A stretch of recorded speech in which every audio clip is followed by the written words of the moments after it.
सर्वप्रथम आपणास गुढीपाडव्याच्या खूप खूप शुभेच्छा। आज आपण घरच्या ताज्या चक्क्यापासून सोप्या पद्धतीने केशर पिस्ता श्रीखंड कसे करायचे ते पाहणार आहोत। रेसिपी नेहमीप्रमाणे खूप साधी आणि सोपी आहे। यामध्ये मी दुधापासून दही कसे लावायचे तेही सांगितलेले आहे। त्याच दह्यापासून चक्का कसा करायचा व त्या चक्क्यापासून श्रीखंड कसे करायचे ते सविस्तर सांगितलेले आहे।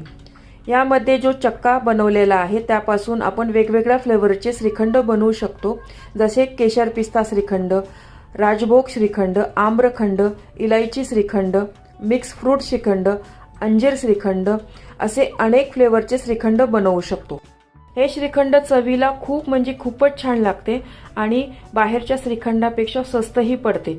नवीन शिकणारेही सहज बनवू शकतील इतकी सोपी रेसिपी आहे। हे श्रीखंड तुम्ही सणासुदीला आपल्याकडे पाहुणे आल्यावर हे श्रीखंड आपण बनवू शकतो।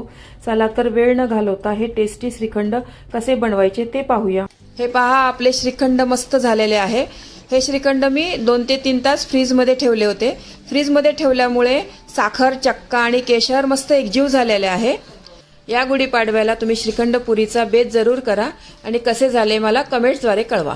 पूर्ण रेसिपी पाहण्यासाठी माझ्या फोटोच्या खालील त्रिकोणावर क्लिक करा, जेणेकरून तुम्ही त्या रेसिपीवर जाल।